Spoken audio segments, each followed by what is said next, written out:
My name is Amy Elysian, I'm 32 years old. My husband is Harry Elysian, 38 years old, who runs an event company. I've been married for 6 years. People think I live a life without any hardships.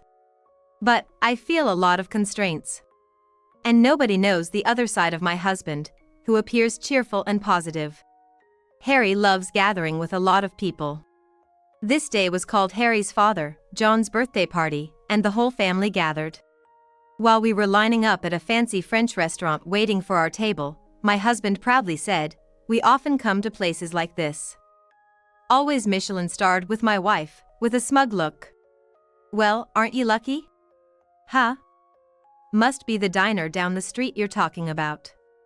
You always go to star-rated places with your mistress, right?" I shot back. "What?" The relatives erupted in anger all at once. I called out Harry's mistress, Susan, and exposed everything in front of the whole family. "Did you think I didn't know anything?" Harry scratched his head, looking embarrassed. Susan, suddenly called out, didn't even try to hide her displeasure. "When did you find out?" Because of Susan's suggestive posts.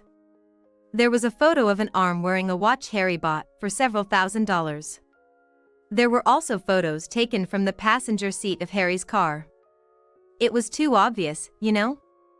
Besides, I immediately knew about how you met Susan, at our house with university friends. That time, Susan had just divorced, and we gathered to cheer her up. Even then, Harry, you shamelessly asked for her number. It's really creepy how you approach women like that. No, it's just manners for a man to approach a beautiful woman and say she's beautiful. It's not like I was taking advantage of Susan's heartbreak. Right. Flirty Susan is just your type. Of course, you wouldn't miss the chance to talk to her. Harry's swift moves were unmatched by anyone. Amy was bored, you know. She seemed all sparkly and fun, but once we got married, she turned out to be boring and negative. I was deceived, it's like marital fraud, Harry often said. I met Harry through work. I was hosting events and weddings. Harry was the president of an event company, organizing many events themed around male and female interactions. I was called as a host, and that's how we met. Amy knew you were a playboy and still married you. You say I can't pick men, but are you all right in the head? But you said Harry was attentive, and there was something about him you couldn't ignore. You said every day felt like a proposal. And you, Amy, were completely fooled by Harry's tactics. Indeed, I married Harry knowing he was a womanizer. Yet, I never expected him to take Susan as a mistress. I was the one deceived. Harry is the type who doesn't feed a fish once he's caught it. As soon as we married, I was forced into a plain life. It wasn't the luxurious lifestyle everyone thinks. Harry's public face is fake. Since marrying Harry, I was restricted in many ways. I even had to quit the hosting job I loved. Harry's father was a business owner, and Harry had lived a wealthy life. Harry himself, with his father's support, ran his successful event company. So Harry spent lavishly on hobbies, on women, doing as he pleased. Yet, he expected me, his wife, to be virtuous, unnoticeable, and support him from the shadows. I have no authority over money, and it's my job as a wife to make ends meet with just enough cash. Where did my dream of a lavish lifestyle go? Every day, I search for cheap supermarkets and live a life of saving and thrift. Look, I don't skimp on money when I think it's necessary. I like to spend generously on my employees, friends, and young kids because I want them to enjoy themselves. And I don't question it. Being wealthy is a charm in itself. Your money is really your father's money, if you trace it back. Even the company you started was because of your father's support. Before marrying me, wasn't it your father who cleaned up after your womanizing? In the end, you're just a big baby still living off your father. What? The success of my event company is all thanks to my ideas and planning. Without that, it wouldn't have grown this big. Sure, I got support from my dad when starting, but everything after that is my own doing. You just don't want to admit it. You were famous for being a playboy since college. You did whatever you wanted in the event club, right? Women are all you think about. How to charm them. Of course. It's a world where you gotta charm the ladies. What's wrong with that? Then you should have just stayed single and continued playing around. Why marry me?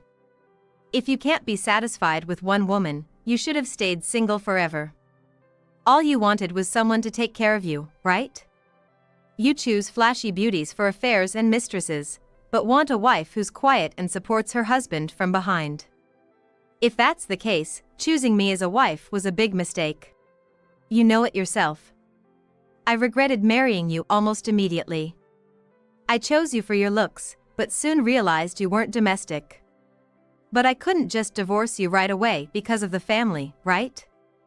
As long as we keep pretending to be a good couple, no one will suspect. You're willing to spend money on your mistress, but not on your wife. For me, it's okay to be satisfied with the local diner, but you escort your mistress to Michelin-starred restaurants. The clear distinction is almost refreshing. I married him willingly, so I can't complain now. But this marriage is far from what I imagined. I refused to continue this marriage life as Harry's slave. The moment I found out about Susan as his mistress, I couldn't see a future with Harry. I later learned that when we had the party to cheer up Susan at my house, she went to the bathroom. That's when Harry asked for her number. I can't believe he hit on her right outside the bathroom, even with me in the next room. Turning any place into a meeting spot, is that Harry's genius? And Susan didn't hesitate to give her number. She had just divorced and probably didn't want to see my happiness. She gave her number not because it was any man, but because Harry was wealthy and my husband. Harry, who loves women, and Susan, who loves men, might actually be a good match. Stop being jealous. It's pathetic, especially since it's Susan. What? Don't flatter yourself. Who's jealous? It's just immoral to go after your wife's friend. A secret romance is exciting. The sense of betrayal to the wife, to the friend, it's irresistible. Ew.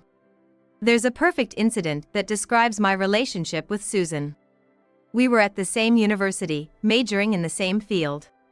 We knew each other, but weren't really close. One day, we talked about our future dreams, and it turned out we have the same dreams. That was to become an announcer. Isn't that a dream job for many women? To become an announcer, it's believed to be helpful to have a title like Miss Campus winner. Both Susan and I entered the Miss Campus contest. We both made it to the final, where I won the jury's special prize, and Susan won the contest. From that day, Susan began to look down on me. Since I was expected to win overwhelmingly, it only made her victory seem greater. I was bitter at the time. But, even though Susan won Miss Campus, she failed to get into any major or local TV stations. Same for me, too. Neither of us became the glamorous TV casters, seemingly promised a future with celebrities. After my dream of becoming an caster faded, I shifted gears. After graduation, I joined an agency and started working as a host for events and weddings. It was close to my dream job, so I enjoyed it. On the other hand, Susan took a job as a receptionist at a general company, far from any affinity with being an announcer. A receptionist is often the flower of the company. Typically a role for beautiful women. Susan must have wanted to leverage her beauty. She was popular, of course, but the president's son was particularly insistent in courting her. It seemed she decided to marry him out of pressure, but everyone thought it was for the money. She married the president's son after just half a year. Having a lavish wedding in Greece and US, rumored to cost about $2 million. I can't forget Susan's smug face. Her permanent employment was envied to the point of absurdity. She was the most beautiful and radiant at that time. Susan got pregnant soon after her wedding. She emphasized it was a honeymoon baby, but the timing suggested otherwise. Still, it must have been a chain of happiness for her. But just 2 years later, Susan divorced. It's funny. Amy, Harry didn't cherish you at all. You were just treated like a housemaid. He bought me everything I wanted and even let me open a beauty salon. What's the difference, I wonder? You're just like a caged bird. That beauty salon of yours, are you getting any customers? I heard you're overcharging for lousy services, leading to a storm of complaints. Without proper qualifications, just some basic training, who would go to your salon? Your staff keeps quitting, and you can't get new hires. It's probably running at a loss, right? That's what happens when you try to make money the easy way. Don't take your frustration out on me because you can't work. I realized my dream of owning my own store. Unlike some mere housewives. Since it's not your money, it doesn't hurt you, right? Harry's wrong in where he invests his money. He should have put it into something with more future and profit. And don't underestimate just a housewife. It's a tough job. I know that myself for being a divorced mom. But in your case, Amy, you don't have kids. I don't want to be lumped in with just a housewife. Don't talk about being a housewife without knowing the hardships of child-rearing. When children are mentioned, I have nothing to say. I wanted children too. But I reluctantly gave up because Harry didn't want them. The presence of a child would have been a ray of light in my monotonous days. I was completely left behind by the world, not even allowed that. The thing that infuriated me the most was Harry taking Susan as his mistress. It was about a child. Susan has an 8-year-old daughter. Harry dotes on her. Maybe it's because she's a girl. He especially buys her clothes like she's a dress-up doll. Despite his insistence on not wanting kids with me, he dotes on his mistress's child. What kind of nerve does he have? Maybe he spoils her because he has no responsibility, but to me, it's just baffling. And it's not just that. I can't help but feel Susan is using her child cleverly. Since her divorce, she's been active as an influencer mainly on social media. She frequently posts about her child on her SNS, hiding her face, to show off how hard she's parenting. But in reality, she's hardly with her child, leaving her with her parents. She's just posting stored photos. You aren't really parenting. You just see your child as a tool to shine yourself, right? Using your child to boost you likability is so transparent it's off-putting. What? Someone who knows nothing about parenting shouldn't talk big. I'm a single parent, so it's natural to rely on my parents when I have work. My daughter's living because I work. Work. That's what you call work? You barely show up at your beauty salon, even as the manager. You leave everything to the staff and just watch from afar. You blame them for every complaint and publicly scold them. No wonder your staff leaves. You're failing because you underestimate running a business. Susan really only thinks of herself, flaunting her celebrity lifestyle on SNS. Oh. I remember now. You posted about this French restaurant too. All on Harry's dime, right? Exactly, so what? Harry spends on me because I'm more attractive than you. You have always been good at winning men over. Even in college, surrounded by admiring boys, strutting around like you're in a harem. You think nobody knew about the bribes you gave for the beauty contest votes? How you circulated your swimsuit photos asking for votes? And handing out date tickets to less popular boys in exchange for votes? I wanted to win by any means. Most guys fell for me, that's my charm and ability. The best reward for their votes was a date with me, right? That's why I won the highest honor. The means don't matter, it's all about the result. Compared to the jury's special prize, it's like you got nothing. It's just a pity prize. I wanted to be an announcer no matter what. Even if it meant playing dirty, I was only focused on winning. My determination was worlds apart from yours, Amy. You and your half-hearted awards and attitude are the most embarrassing. And yet, you ended up in a job unrelated to broadcasting, didn't you? I wondered why a receptionist back then, but now I get it. You just wanted a rich husband, right? The perfect guy showed up, your ex-husband. You bragged and boasted about him. Gifts of rings for no reason, cruise dates, foreign trips. He was indeed generous. But you just had to show off, didn't you? On SNS, surrounded by branded stuff. Post the same things over and over. The more praise you got, the more trapped you seemed. Even though he was wealthy, you were desperate to fit in with the celebrities. Did you think it would last forever? In the end, you betrayed the man who gave you that lifestyle. You said the divorce was because of his DV, but it was actually your affair. Weren't you frustrated losing that lavish life because of your desires? Lucky you weren't sued for fraud. But that's just who you are. There was real DV, and he didn't care for our child. There were many issues. But isn't that a boomerang back at you? Didn't you want to be a famous broadcaster, marry a wealthy man? That's why you married someone like Harry, right? What, you think you've won this argument? So, Susan, you're ready to live a completely different life if you marry Harry? No way, I have no intention of marrying Harry. Being his mistress is more beneficial, a win-win.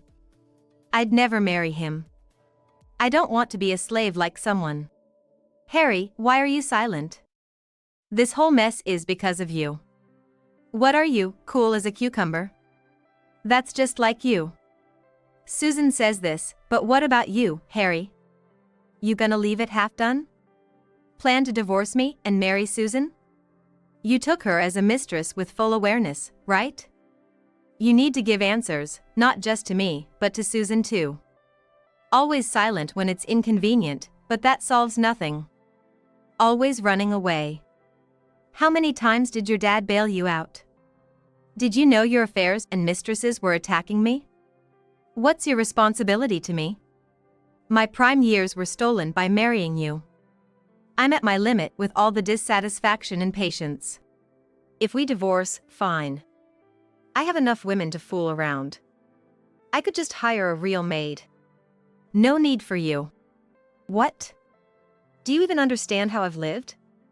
I've taken care of everything, from meals to comfortable environment, so you could perform at work. Your success isn't just your effort. I've been your shadow support. Have I ever been selfish? Ever said no to you? Enough with the disrespect. Fine, let's divorce. But I'll definitely get my share of the property and alimony. Whatever. I'm satisfied with current situation. It's no loss to me. You're too flashy to be just a housewife. Beautiful, but you can't overshadow me. I'm the main actor here and you, Amy, are just a supporting character. Typical of a beauty contest participant. Both you and Susan are just full of yourselves, seeking approval. Huh, is that what you think? Then let me tell you. You attract women because you have money, Harry. I wouldn't be your mistress if you weren't wealthy. Don't lose sight of your worth. You're already 38, Harry. Your value is only decreasing. What will these women you buy with money give you in return? Just a physical relationship, right? Isn't that just sugar dating? Bold of you to say that after spending my money. Good timing, though. I'm done with women over 30. Younger women are better. Susan was a catch. Couldn't tell she had a child, her figure was perfect. But she looks like an older woman if she's not careful. Was thinking of breaking up with her? But Amy, you made it all complicated by calling Susan here. I admit Susan was a great woman, but I accommodated her a lot. Money, her child. But you're not functioning as a mother. I pretended to dote on the child, but I'm not fond of kids. Just bought her clothes and toys to keep her happy. Ever cooked for your child, Susan? Always eating out or delivery. How will you live without me? Running the beauty salon is impossible now. I can manage without you, Harry. Susan was bluffing, but she's already 32. Even Harry's rude, he's right about her diminishing market value. Having a child can be a negative or a positive factor. But Susan, she wants attention on herself rather than her child, so she ends up depending on men who pay her that attention. It's a repeating cycle. Up until today's discussion, Harry and Susan were exchanging lovey-dovey emails. But now, suddenly, they're hurling insults at each other. It's shocking to see love crumble so easily. Harry's father, who had been silent all this time, finally spoke up. Harry, I've been quiet, but this is all your fault. You're not seeing yourself clearly. Your actions don't match your words. You've always been all talk, no action. I'm deeply disappointed and feel sorry. I know you've always been superficial, but I can't understand your inability to treat women kindly. It's often said that men are prone to infidelity, but not all men are like that, as I prove. Indeed, my father-in-law and mother-in-law get along well, with him always expressing gratitude to her. Older men are often praised for speaking ill of their wives, but my father-in-law praises her every day. Watching them, I've always thought what a wonderful couple they are. I've always wondered how Harry, raised by such wonderful parents, could be so irresponsible with women. No, women flock to me without me doing anything. Quiet. I didn't raise a son like that. First, apologize to Amy. All I've heard are excuses, and you keep putting Amy and Susan down. To think this is your vocabulary and expression at 38, I'm dizzy. I've been too lenient. Harry needs punishment. What? What are you gonna do? If you're telling me not to divorce Amy, I won't. Dad, your foresight is always right. You gave your blessing for my marriage to Amy, saying she's the one. My business is successful because of your advice. I'll pay Susan off properly and break up with her. So, Dad, don't do anything drastic. Even Harry fears and can't disobey his father.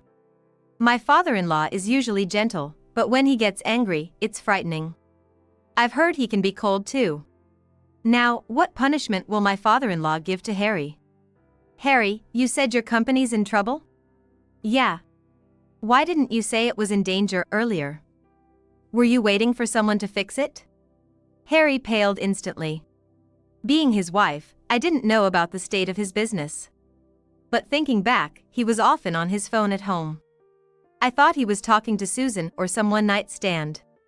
But sometimes his tone was different. There were times he sounded desperate, troubled, even yelling. Maybe he was on the edge. From now on, no more financial support for you. Not a penny from the company or home. Live on your own. No one will help you. Wait a minute. The company's in real trouble.